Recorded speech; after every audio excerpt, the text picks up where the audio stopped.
Nobody can stop this flow. Hallelujah. Hallelujah. అందరికి praise lord అండి. Praise the lord. Praise the lord. హల్లెలూయా. ఈరోజు కొన్ని స్వభావములు మనం చూద్దాం. మొట్టమొదటిగా ఒక విషయాన్ని గమనించబోతున్నాం. హృదయాల్ని సిద్ధపరచుకోండి. పేతురుకి రాసిన మొదటి పత్రిక 5వ అధ్యాయం. పేతురుకి రాసిన మొదటి పత్రిక 5వ అధ్యాయం 8వ వచనం చదువుదాం. 8. 5వ అధ్యాయము 8వ వచనము. నిబ్బరమైన బుద్ధి గలవారై మెలకువగా ఉండుడి. మీ విరోధి అయిన అపవాది గర్జించు సింహము వలె ఎవరిని మింగుదునా అని వెదుకుచూ తిరుగుచున్నాడు. ఈ మాట మన అందరికీ తెలిసిన మాటే కదా. చాలా సార్లు మనం చెప్పి ఉంటాం. చాలా సార్లు ప్రార్థన చేసేటప్పుడు ఈ వాక్యాన్ని కోట్ చేసి ఉంటాం. ఎలా అంట, మీ విరోధి అయిన అపవాది ఎలా తిరుగుతున్నాడు? గర్జించే సింహము వలె ఎవరిని మింగుదునా అని ఏం చేస్తున్నాడు అని చెప్తున్నారు. చెప్పండి. వెతుకుచూ తిరుగుతున్నాడు. పలుకుదామా మాట?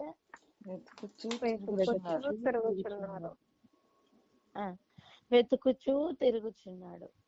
ఈరోజు మనం చూడబోతున్న అంశం ఏంటంటే, పేతురు గారు పలికిన ఈ మాట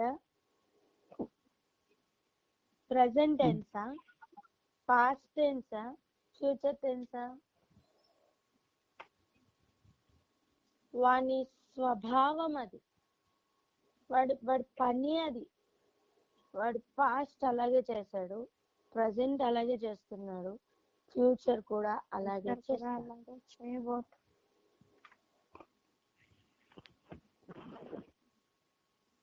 మన సబ్జెక్ట్ ఇది కాదు, అపవాది కాదు మన సబ్జెక్ట్.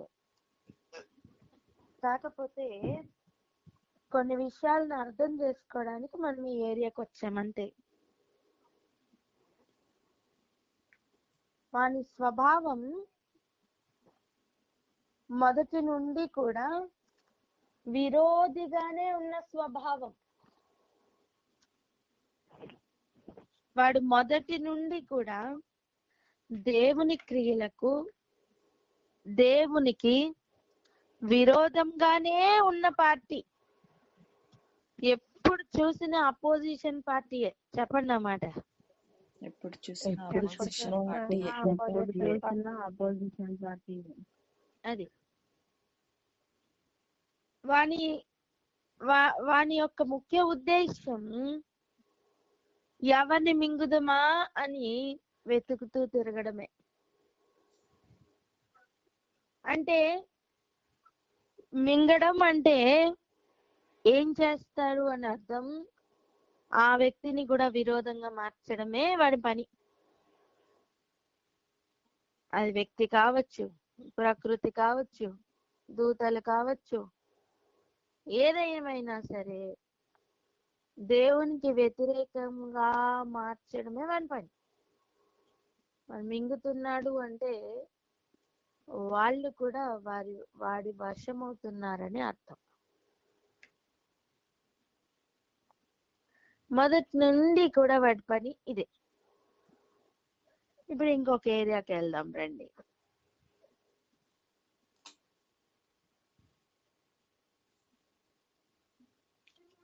ప్రకటన గ్రంథం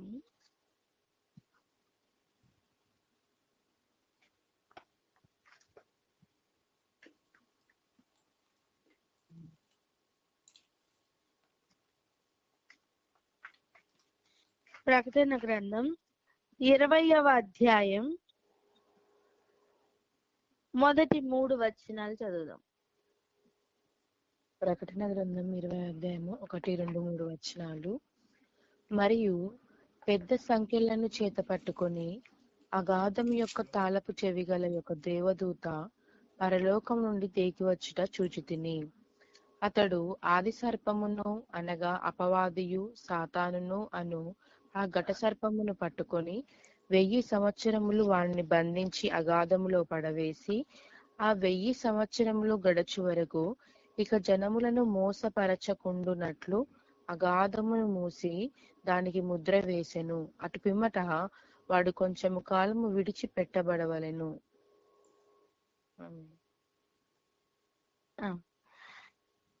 ఇప్పుడు యేసు ప్రభు పూర్తి అధికారంతో వచ్చినప్పుడు, పూర్తి అధికారంతో మనం చూసాం అక్కడ ఉన్న అబద్ధ ప్రవక్తని, అక్కడ ఉన్న మృగముని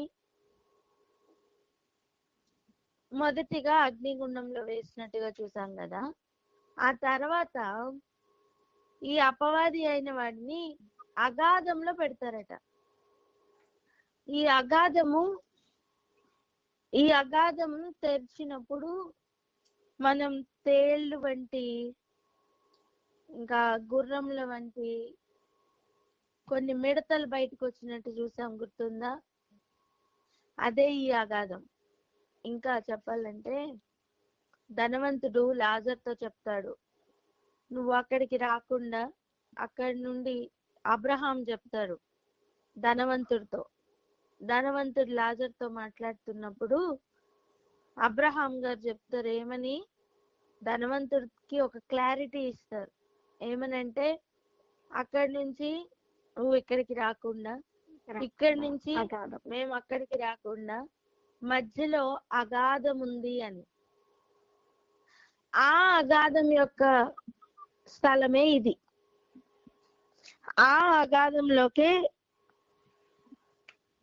ఈ అపవాదిని, ఆది సర్పంని, అపవాది ఇంకా సాతాను అని పేరు కలిగిన వాడిని పడవేస్తారు. ఎన్ని సంవత్సరాలు వాడు అందులోనే ఉండాలి అంటే 1000 సంవత్సరాలు. 1000 సంవత్సరాలు 1000 సంవత్సరాలు లాకప్ లో పెడతారు. లాకప్ లో పెట్టిన తర్వాత అది చూడండి, అటు పిమ్మట వాడు కొంచెం కాలం విడిచిపెట్టబడవలెను. కొంచెం కాలం వాడిని ఆ అగాధపు అనుభవంలో పెడతారు. పెట్టిన తర్వాత వాడిని మరలా బయటికి తీస్తారు. ఆ మాట చూద్దాం రండి. 7వ వచనం చదువుమా. 7వ వచనము. 1000 సంవత్సరములు గడిచిన తరువాత సాతాను తానున్న చెరలో నుండి విడిపింపబడును. చూడండి, 1000 సంవత్సరాల తర్వాత వాడున్న చెరలో నుంచి బయటకు వస్తాడు. అంటే ఇంతకాలం ఈ 1000 సంవత్సరాలు వాడు ఎందులో ఉన్నాడండి? అగాధంలో కాకపడ్డాడు. అగాధము అంటే ఒక చెర. అగాధము అంటే ఏంటి? ఒక చెర.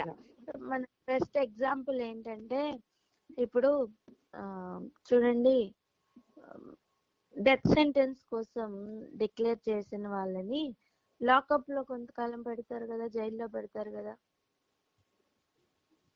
జైలుకు పంపించక ముందు పోలీస్ స్టేషన్ లో ఉండే జైలు వేరు, కానీ సెంట్రల్ జైలు వేరు. ఆ జైల్లో పెట్టి కొంతకాలం అక్కడ ఉంచి తర్వాత వాళ్ళకి ఏ పనిష్మెంట్ అయితే ఇచ్చారో ఆ పనిష్మెంట్ లోకి మళ్ళీ వాళ్ళని పంపిస్తారు. డెత్ సెంటెన్స్ అయితే డెత్ సెంటెన్స్ కి అప్పగిస్తారు. అలా ఆ మధ్యలో ఉన్నది జైలు అన్న మనం ఎలా అంటామో అదనమాట. ఈ అగాధం కూడా అటువంటిది. కొంతకాలం వానిని జైల్లో పెట్టి తీసి వాడు విడిపించబడతాడు. జైలు నుంచి ఏమవుతాడండి? విడిపించబడతాడు. ఒక మాట అడగనా? జైల్లో కొంతమందిని ఎందుకు పెడతారు? బిహేవియర్ మారాలని. ఒకటి, వాళ్ళ బిహేవియర్ మారాలని. 2, సమాజానికి వాడు చాలా డేంజర్ అని. ఇప్పుడు ఇక్కడ అపవాదిని లోపల పెట్టారు కదా, వాడు బయటకు వచ్చిన తర్వాత వాడి స్వభావం ఏమైనా మారుతుందా? మారదు. మొదటి నుండి వాడి స్వభావం ఏంటి? విరోధమైన స్వభావం. అండ్ వాడు ఎలా తిరుగుతున్నాడు? వెతుకుతూ తిరుగుతున్నాడు. దేనికి? అనేకులను విరోధంగా తయారు చేయాలి. ఇప్పుడు చెరలోనికి వెళ్ళిన తర్వాత వాడికి మారు మనసు రాదండి. ఈ చెరలో వాడి ఇంకా ఎక్కువ అయిపోతుంది. వాడి యొక్క ఆ విరోధ భావం మరీ ఎక్కువ అయిపోతుంది. చూడండి, విడిపించబడిన తర్వాత వాడు చేసే పని ఏంటో 8వ వచనం చదువురా.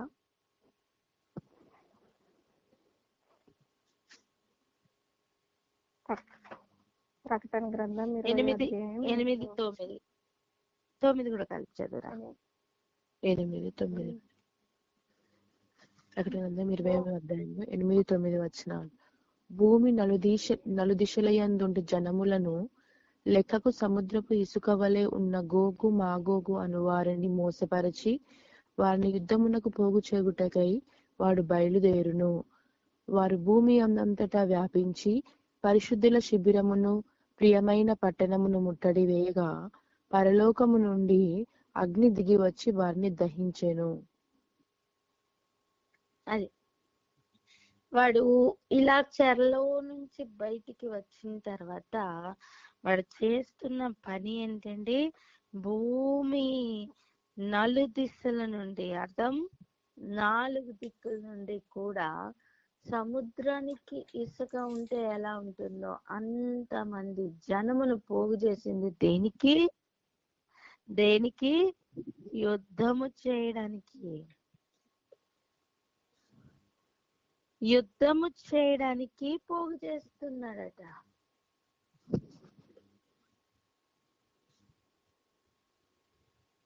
ఆలోచిద్దాం. వానితో చేతులు కలిపిన వారు ఎప్పుడు విరోధంగానే ఉంటారు. అది ఎప్పుడైనా, అది ఇంతకు ముందైనా, ఎప్పుడైనా, ఇక ఫ్యూచర్ లోనైనా వీనితో చేతులు కలిపిన వాడు ఎప్పుడు విరోధంగానే ఉంటారు.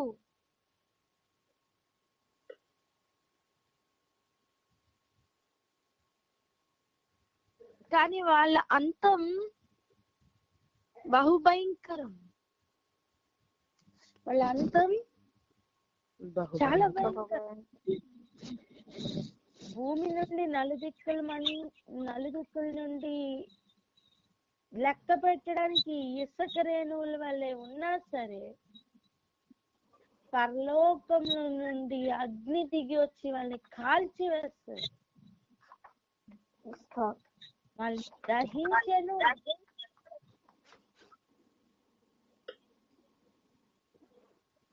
వాళ్ళందరినీ కూడా విరోధంగా తయారు చేసింది ఎవరు? ఇదిగో మరలా వీడే. ఒక మాట ఉంది, చూస్తున్నారా? గోగు మాగోగు అని వారిని ఏం చేస్తున్నాడు? మోసపరిచి. ఆ మాట ముఖ్యం.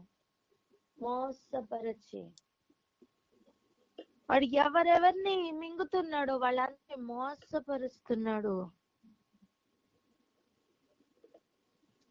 ఆది నుండి వాడి పని అదే, మోసపరచడమే. వాని అంతం వేరు. వాని అంతం కూడా చూద్దామా? 10వ వచనం చూడండి. వారిని మోసపరిచిన అపవాది. వారిని మోసపరిచిన అపవాది. అగ్ని గంధకములు గల గుండంలో పడవేయబడును. ఆల్రెడీ వీడి ఫ్రెండ్స్ అక్కడే ఉన్నారు. ఎవరు వాళ్ళు? అచ్చట ఎవరెవరు ఉన్నారు? క్రూర మృగము, అబద్ధ ప్రవక్త అక్కడే ఉన్నారు. ఎవరి క్రూర మృగం? నా బలం నీకు ఇస్తా, నా అధికారం నీకు ఇస్తా, నా సింహాసనం నీకు ఇస్తా అని చెప్పలా? సేమ్ వీనిలాగే ఉన్న లాగానే ఉంది. వీనిలాగానే ఉన్న కిరీటాలు, వీనిలాగానే తలలు అన్ని పెట్టుకుని ఉన్నవాడిని ఆ క్రూర మృగం సముద్రం నుంచి బయటికి వస్తే మనకి చెప్పలేదా 13వ అధ్యాయం 2వ వచనం, నేను ఆ మృగము చిరుతపుల్ని పోలి ఉండెను, దాని పాదములు ఎలుగుబంటి పాదముల వంటివి, దాని నోరు సింహపు నోరు వంటిది, దానికి ఆ ఘట సర్పం తన బలమును తన సింహాసనమును గొప్ప అధికారమును ఇచ్చెను. ఇప్పుడు ఆ అధికారం చెలాయిస్తున్న ఆ క్రూర మృగం ఇప్పుడు యుగ యుగాలు దాని నిత్యత్వం ఎక్కడ? మండుచున్న అగ్నిగుండంలో. మామూలు మండన్నది అగ్ని గంధకములతో మండే గుండం అట. దాని అధికారం తీసుకున్న వాళ్ళు ఇక్కడ ప్రస్తుతం లోకం మీద కొంతకాలం చెలాయించారేమో గాని అంతం గుండం, అగ్నిగుండం. వాళ్ళ అంతం చెప్పండి, వాళ్ళ అంతం అగ్నిగుండం అంటే అగ్నిగుండం. అది ఇప్పుడు వాటికి ఎవరెవరినైతే మింగుతాడో వాళ్ళందరి అంతం అగ్నిగుండమే. మింగడము అంటే మోసపరచబడమే. మోసపరచడము వాడి పని, మోసపడకుండా జాగ్రత్త పడడం మన పని.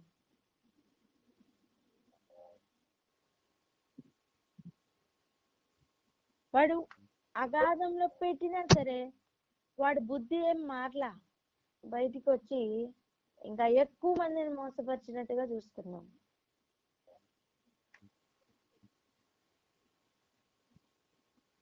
ఆది నుండి వాని స్వభావం ఇదేనండి, ఆది నుండి వాని స్వభావం ఇదే. ఈరోజు ఏమని ప్రార్థన చేసుకున్నాం తెలుసా?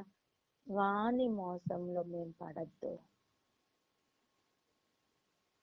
వాడు ఆది నుంచి చేస్తున్న మోసం క్రీస్తుకు విరోధంగా తయారు చేయడమే. అది ఏదైనా చూపించవచ్చు. అది నీకు అధికారం చూపించవచ్చు, లేదా నీకు గిల్ట్ ఫీలింగ్ చూపించవచ్చు, లేదా చూసావా నీకెవ్వరు లేరు, చూసావా నేను నీ భర్త వదిలేశాడు, ఇంకెందుకు నువ్వు చచ్చిపో, లేకపోతే నీ కొడుకు లేడు నువ్వు చచ్చిపో, నీ కూతురు లేదు నీకు చచ్చిపో. ఇట్లా అన్ని ఏది కారణం చూపించైనా వాళ్ళని అంతమొందించాలనే వాడి పని. భూమి మీద క్రీస్తు ఏది వద్దన్నాడో ఆ పని చేయించడానికి, క్రీస్తు ఏ పని చేయమన్నారో ఆ పని చేయకుండా ఉంచడానికి మోసపరచడమే ఆది నుండి వాడు చేస్తున్న ప్రయత్నం. మనం ఇక్కడ ఆగి ప్రార్థన చేసుకుందాం. వాని మోసంలో మాత్రం మేము పడకూడదు, వాని మోసంలో మాత్రం మా కుటుంబాలు పడకూడదు. అందులో నుంచి వారు బయటికి రావాలని, ఆ మోసంలో నుంచి, ఆ మోస స్థితిలో నుంచి మేము మా కుటుంబాలు బయటికి రావాలని ప్రార్థన చేద్దామా?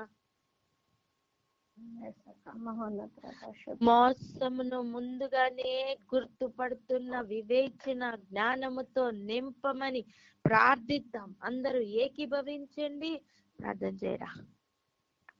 మహోన్నతర పరిశుద్ధర ప్రభా మీకే స్తోత్రం స్తోత్రం స్తోత్రం లయ. అవును తండ్రి, మొదటి నుంచి నా తండ్రి ప్రభా వాడి యొక్క స్వభావం, అపవాది యొక్క స్వభావం మోసపరచడమే నాయన తండ్రి. నాయన వాడి అంతమున తండ్రి ప్రభా అగ్నిగుండమే అయి ఉండగా నాయన గర్జించే సింహం వల్ల ఎవరెవరిని మింగుదుమా అని చూస్తుండగా మృంగడము అంటే మోసపరచడం అని తెలియజేసిన ప్రభా మీకు స్తోత్రం లయ. నాయన నా తండ్రి ప్రభా వాడు మోసపరచడం వాడి పని అయితే మోసంలో పడిపోకుండా ఉండేది మా పని నా తండ్రి ప్రభా. మీకు వందనాలు తండ్రి. నాయన వాడి మోసంలో మేము పడద్దు యేసయ్య.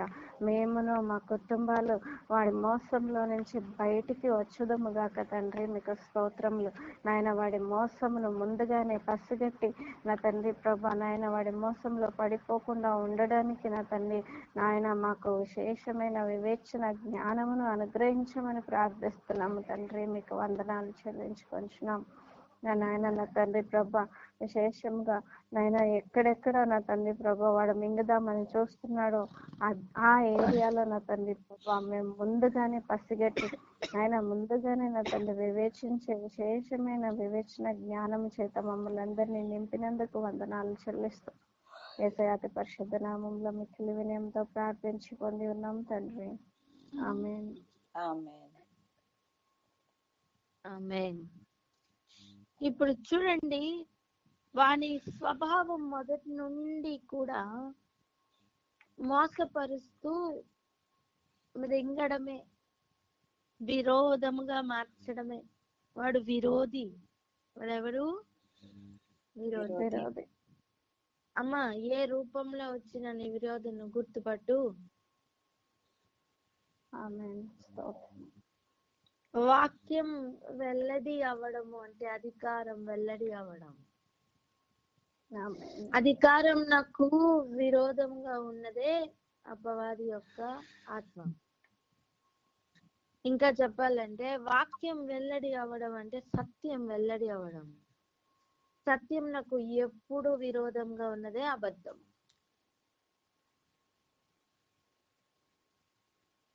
మనకి అబద్ధం సత్యం మనకి తెలిస్తేనే అబద్ధం మనం గుర్తుపట్టగలం కదా. సత్యం అబద్ధం అని చెప్పినప్పుడు చాలా ఈజీగా వినిపిస్తున్నాయి కదా. ఇప్పుడు మన పోరాటం లెవెల్ ఏంటో తెలుసా? సత్యం సత్యమే, కానీ అబద్ధం కూడా సత్యం వేషం వేసుకుంటది. అది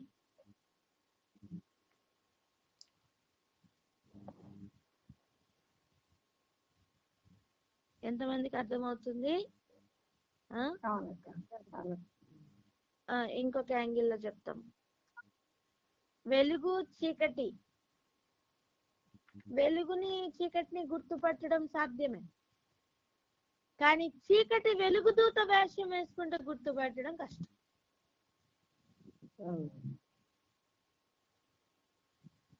ఇంకొక మాట, అధికారంలో ఉన్నవాడు అధికారంలో లేనివాడు. నేను అంటాను, దేవుని యొక్క అధికారం పర్మనెంట్ అధికారం, ప్రస్తుతం ఈ లోక అధికారి అని చెప్పబడుతున్న అపవాది యొక్క అధికారం టెంపరరీ అధికారం. ఇప్పుడు జనమును మోసపరుస్తున్న స్థితి ఎటువంటిదంటే టెంపరరీ అధికారం పర్మనెంట్ అధికారి లాగా వేషం వేసుకొని రావడం. ఇప్పుడు అధికార దాహం కలిగిన వాళ్ళు ఈజీగా పడిపోయేది అక్కడే. హలో,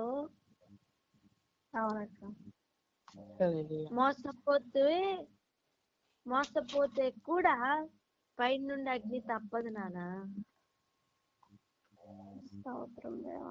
సర్పం మోసపుచ్చినందున నేను తిన్నాను, నేను తప్పించబడతానేమో అనుకుంటే సారీ. ఏంటి?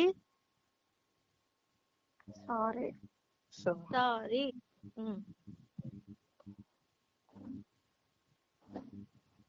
అప్పుడు ఎన్ని సాకులు చెప్పినా మనకి దిక్కు లేదు. ఏదేమైనప్పటికీ కూడా ఇంకొక ఏరియాకి వెళ్దాం రండి.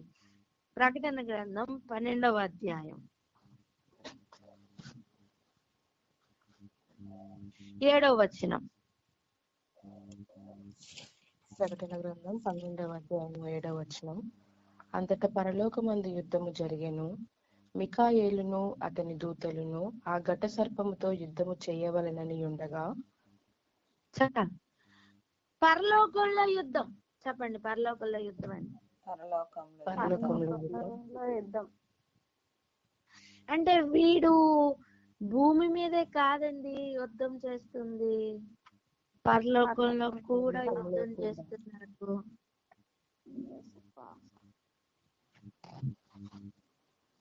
వీడు లోకల్ పార్టీయే, ఈ లోక అధికారియే, కానీ వీడు యుద్ధం చేస్తున్న ఎక్స్టెన్షన్ లెవెల్ చూడండి, ఎక్కడికి పోటీ చేస్తున్నాడు?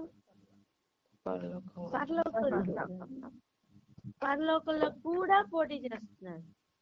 ఇప్పుడు ఒక ఎగ్జాంపుల్ చెప్తా చూడండి. ఒక సింగిల్ స్టేట్ కి సీఎం అయితే మొత్తం దేశానికి మొత్తానికి కూడా పిఎం అవడానికి పోటీ చేస్తే ఎలా ఉంటది?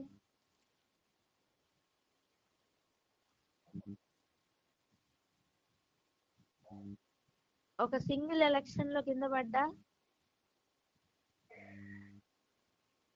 పడతాడా లేదా చెప్పండి. అలా పరలోకంలో యుద్ధం చేస్తే అక్కడ మిఖాయేలు ఇక తన దూతలు అందరితోని ఈ ఘట సర్పం యుద్ధం చేస్తున్నాడట. అప్పుడు జరిగిన విషయం చూడండి, 8వ వచనం. ఆ ఘట సర్పమును దాని దూతలను యుద్ధము చేసిరి కాని గెలవలేకపోయిరి కనుక పరలోకమందు వారికి స్థలము లేకపోయెను. అది యుద్ధం చేశాడు, విరోధి కదా. పరలోకంలో కూడా ఏం చేశాడు? యుద్ధం చేశాడు, గట్టి పోటీ ఇచ్చాడు, కానీ ఏమయ్యాడు? గెలవలేకపోయిరి. ఆ మాట పలకండి, గెలవలేకపోయిరి. అపవాది యొక్క బలాన్ని ఎక్కువగా మాట్లాడద్దు, అపవాది యొక్క ఓటమిని ఎక్కువగా మాట్లాడదాం. హల్లెలూయా. అమ్మో వాడు యుద్ధం చేస్తున్నాడు అనద్దు, ఆహా వాడు ఓడిపోయాడు అనాలా. హల్లెలూయా. ప్రస్తుతం మన స్థితి ఏంటి తెలుసా? వాని యొక్క బలమును చూసి భయపడుతున్నావా? వాడి బలం ఏంటి తెలుసా? మరణం యొక్క బలం గలవాడే అపవాది. నీ విజయం ఎక్కడుందో తెలుసా? జీవంలో ఉంది. మరణంలో జయించి జీవంలో మన విజయం ఉంది.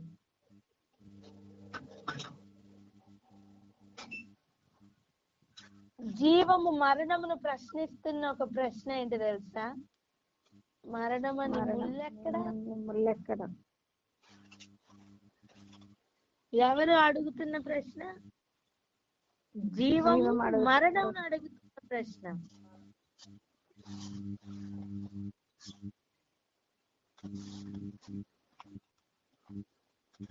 ఈ ఘట సర్పము అక్కడ పరలోకంలో కూడా యుద్ధం చేశాడట, కానీ గెలవలేకపోయాడట. వాడి సాక్ష్యం ఎంత బాగుంది కదా. యుద్ధము చేశాను కానీ గెలవలేకపోయాను. ఆ మాట హైలైటెడ్ గా చెప్పండి. యుద్ధము చేశాను కానీ గెలవలేకపోయాను. పరిస్థితులు ప్రస్తుతం నీతో యుద్ధం చేస్తున్నాయి, అయితే గుర్తుపట్టు, అవి నీతో గెలవలేవు.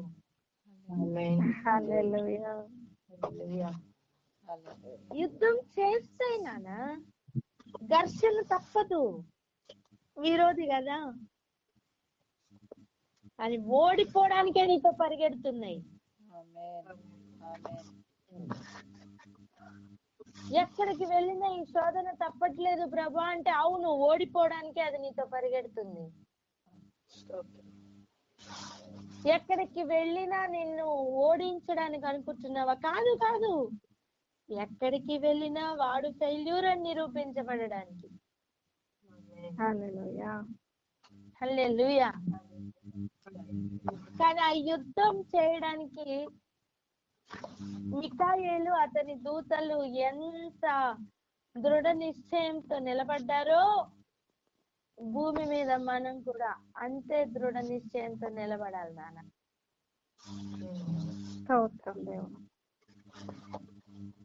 ఆ ఇంకా ఇంకా చూడండి, అక్కడి నుంచి పడ్డాడు కదా, వాడికి ఇక అక్కడ స్థలం లేదు. వాడికి ఇక అక్కడ స్థలం లేదు. వాడి స్థితి ఏంటో తెలుసా?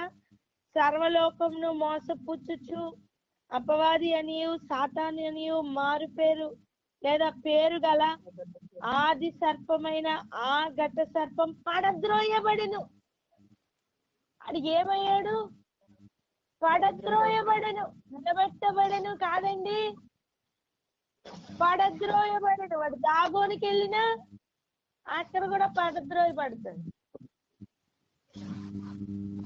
దాగోని కూడా మనం చూసిన దృశ్యం ఏంటి? అన్ని సార్లు పడద్రోయబడమే. పడద్రోయబడమే వాడు. రైట్. అయితే ఇప్పుడు చూడండి, 11, 12 వచనాలు దయచేసి చదవండి. 11, 12 వచనాలు. వారు గొర్రెపిల్ల రక్తమును బట్టి తామిచ్చిన సాక్ష్యమును బట్టి వారిని జయించి ఉన్నారు, కానీ మరణము వరకు తమ ప్రాణములను ప్రేమించిన వారు కారు. అందుచేత పరలోకమా, పరలోక నివాసులారా ఉత్సహించుడి. భూమి సముద్రమా మీకు శ్రమ. అపవాది తనకు సమయము కొంచెమే అని తెలుసుకొని బహుక్రోధము గలవాడై మీ యొద్దకు దిగివచ్చి ఉన్నాడని చెప్పెను.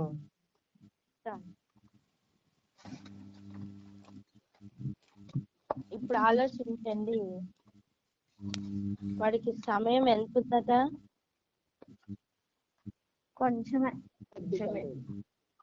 కొంచెమే ఉంది. ఇది ఎప్పటి స్థితి గమనించండి. ఇది ఫ్యూచరా ప్రజెంటా? ప్రజెంట్.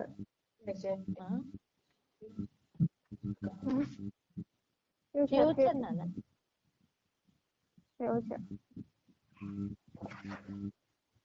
ఇది ఫ్యూచర్ నానా. అవునవును, తీసిన తర్వాత ఇది ఫ్యూచర్. మిఖాయేలు అతని సైన్యము మ్యూట్ లో పెట్టుకోండి. మీ గ్యాడ్జెట్స్ లో నుంచి ఒక భయంకరమైన శబ్దం వస్తుంది, మీకే తెలియదు, అది మిగిలిన వాళ్ళకి తెలుస్తుంది. మ్యూట్ లో పెట్టుకోండి.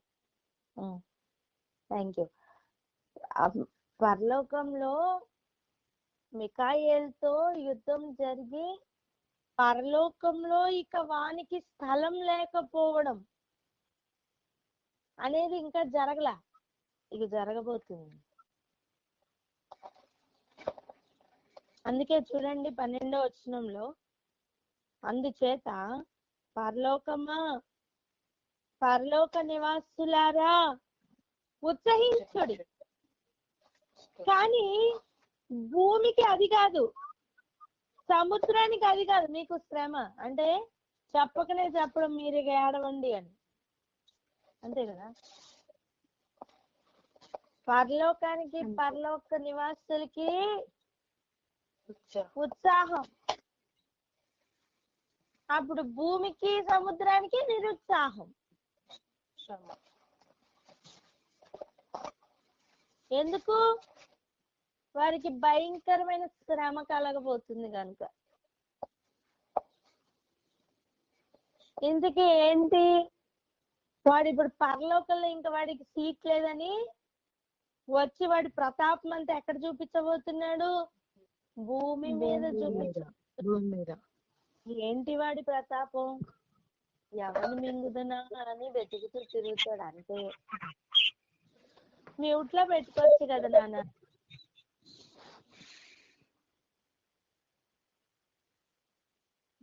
పరలోకంలో ఇక వాడికి స్థలం లేదు. ఒక మాట చెప్పనా, రాత్రింపగళ్ళు మన మీద, మన సహోదరుల మీద నేరం మోపడానికి వెళ్తూ వచ్చేవాడు కదా, ఇంకా వాడికి ఎంట్రీ పాయింట్ లేదు. హలో, ఈ అయ్యగారు వెళ్ళి అక్కడ ఆయన టికెట్ చూపిస్తే డోర్స్ ఓపెన్ అవ్వవు, ఎంట్రీ గేట్ లేదు, ఎంట్రీ పాస్ లేదు ఇంకా వాడికి.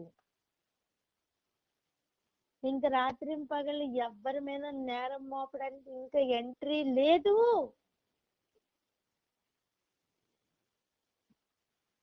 ఆమేన్. పరలోకంలో వానికి ఎంట్రీ లేదు అని చెప్పండి. పరలోకంలో వానికి ఎంట్రీ పరలోకం. లేదని చెప్పు. పరలోకంలో వాడికి ఎంట్రీ లేదు. పరలోకంలో వానికి ఎంట్రీ లేదు. హల్లెలూయా. కానీ వీడు చేస్తున్న పని ఏంటి తెలుసా? ఇంకా భూమి మీదకి వచ్చి వాడికి ఇంకా సమయం కొంచెమే అని తెలుసుకొని బహు క్రోధం గలవాడై మీ యొద్దకు దిగి వచ్చి ఉన్నాడు. ఈ గ్యాప్ చూపిస్తున్నా మీకు నేను రోజు. అగాధంలో పెట్టబడడానికి ఈ పరలోకంలో స్థలం లేకపోవడానికి మధ్యలో ఒక గ్యాప్ ఉంది. ఆ గ్యాప్ భూమి మీద ఉన్న ప్రజలకు బహుశ్రమ.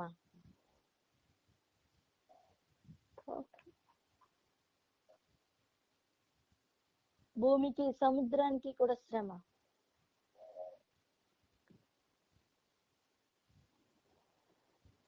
అంతవరకు వాని వెంట తిరిగిన వారందరికీ కూడా ఇక శ్రమ స్టార్ట్ అవుతుంది.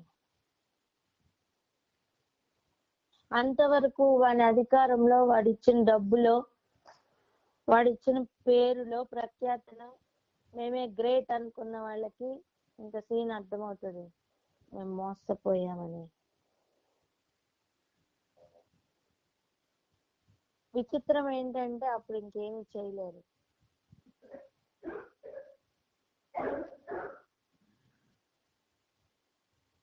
పడిపోయిన నక్షత్రం యొక్క స్థితి ఇది. వానిని చూసి మోసపోయిన కాలం ఇక చాలు. వానంతం ఎటువంటిదో తెలుసుకున్నాం. వానిని అనుసరించిన వారు ఎటువంటి వారు అవుతారో తెలుసుకున్నాం. ఈ రోజు మనం జాగ్రత్త పడవలసింది ఏంటో తెలుసా? టెంపరీ వాటికి పడిపోకు. పక్కవారితో చెప్పండి. టెంపరీ వాటితో పడిపోకు. ఇంక చెప్పండి, టెంపరీ వాటి కొరకు నీ టైం వేస్ట్ చేసుకోకని చెప్పండి. టెంపరీ వాటి కొరకు టైం వేస్ట్ చేసుకోకు.